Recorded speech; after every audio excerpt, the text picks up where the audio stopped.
Washington men's basketball fans recall the late 80s and early 90s as the era of Eldridge Recasner.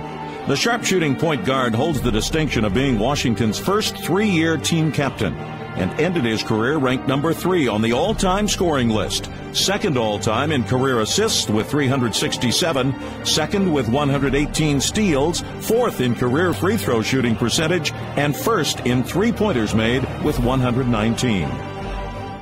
Hi, you're tuned into the Halo Report with me, Kardashian. I'm here with Eldridge Recasner, a.k.a. Tootsie Roll, NBA legend. We're here for the NBA Legends Conference, and he's going to tell us a little bit about yesterday's camp collaboration, NBA Legends with JYD's boot camp. So give us your most fulfilling moment yesterday. I think the most fulfilling moment was just making a connection with the kids. And that's what it's all about. Obviously, a lot of those kids I don't think were basketball players. I think they were just being introduced to basketball, especially from the fundamental side, for the first time. So that was the most fulfilling part for me. Just making a connection with the kids, teaching them something new, and seeing how their eyes light up and seeing a smile on their face. That's what it's all about for me.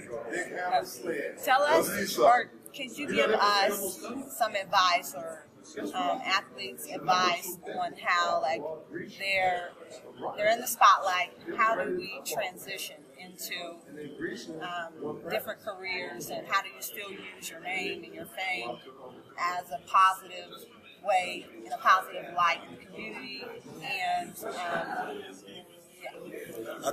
And I think first and foremost, we're role models, whether we want to be or not. The kids look up to NBA players.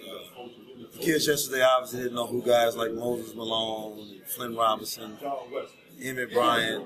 Some of them didn't even know who Dr. J was, and it's kind of a shame. So I think it's very important to educate the kids on the guys that came before them. I'm looking at the guys that should go to the next one. So they were one of the greatest players to ever play the game of basketball. Where if you polled some kids 17 right now, they probably have no idea who he is.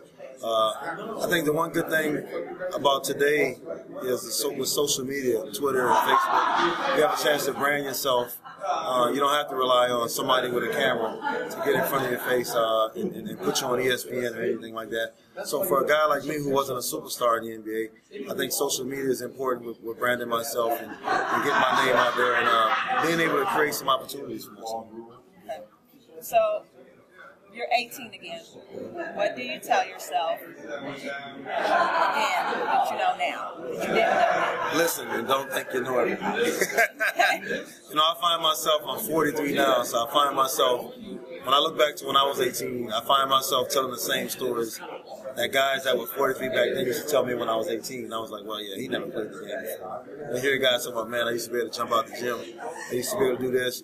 You need to do this. Don't do that. You just look at them and think, well, they don't know what they're talking about. But if I can go back and be 18 all over again, I would take the advice of some of the elders. There's a saying, when you're a little kid, you think your mom and dad are geniuses, and the older you get, you don't think they know anything. And then when you get much older, you think they're geniuses again. I think that's kind of the cycle that life takes. When you're young, you think you know everything. And the older you get and the smarter you get, you realize the less you know. So I think that's probably the primary thing that I would do differently if I was 18. I would listen to the people that came before me and take the advice to heart. You're welcome. That's it? Yes. All right. I want my Tootsie Roll back. You just met NBA legend on the Halo Report with me, Kardashian, signing out with LOVE.